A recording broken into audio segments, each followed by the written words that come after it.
Bayangkan seseorang yang berdiri di depan pintu rumah yang tertutup. Ia mengetuk sekali, 2 kali, 3 kali. Semakin sering ia mengetuk, semakin besar kemungkinan pemilik rumah membuka pintunya. Begitulah doa.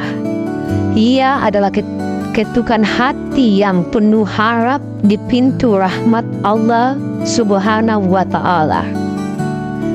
Dan siapa yang terus mengetuk pintunya dengan keyakinan, niscaya tak akan dibiarkan sia-sia.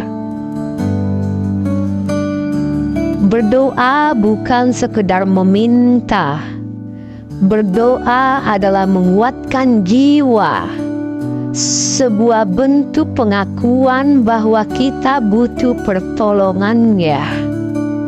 Dan justru di sanalah letak kekuatan kita saat kita bersandar pada Yang Maha Kuat.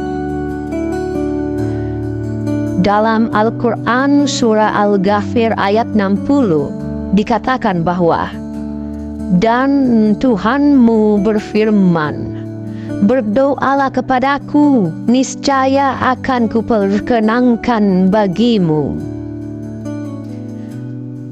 Tapi bagaimana bila doa kita belum terkabul?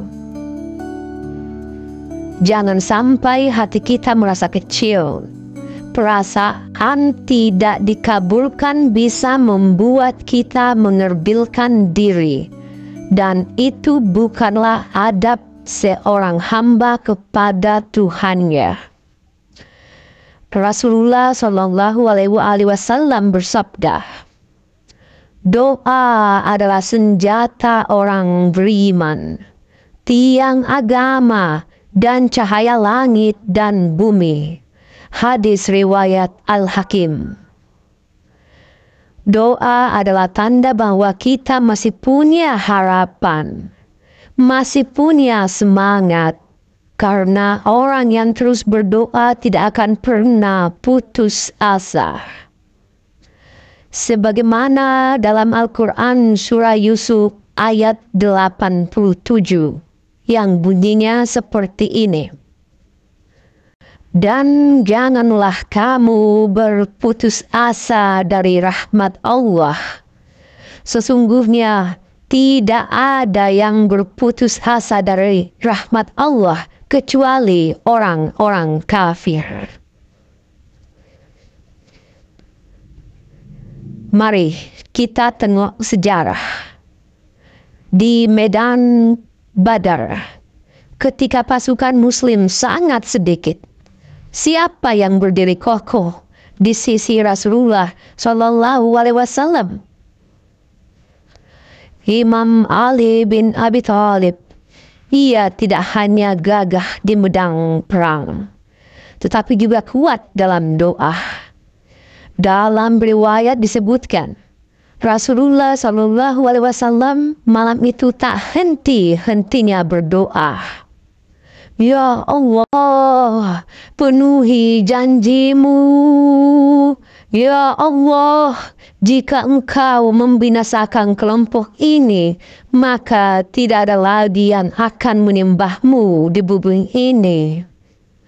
Sementara Imam Ali dengan keberanian dan keimanan memegang pedang dengan satu tangan, dan hati yang penuh doa di tangan lainnya.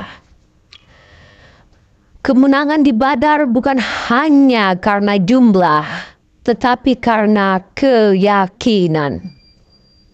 Dan keyakinan itu lahir dari doa yang terus menguatkan.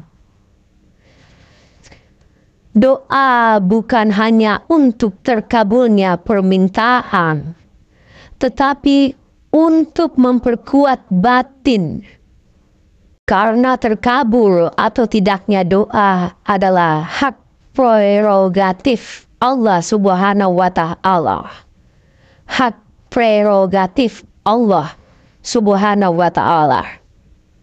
Tapi doa yang terus terucap akan terus meneguhkan iman, menjaga harapan, dan membangkitkan kekuatan jiwa. Jangan lelah berdoa, karena doa adalah bentuk terbaik dari harapan. Dan harapan adalah bahan bakar kehidupan.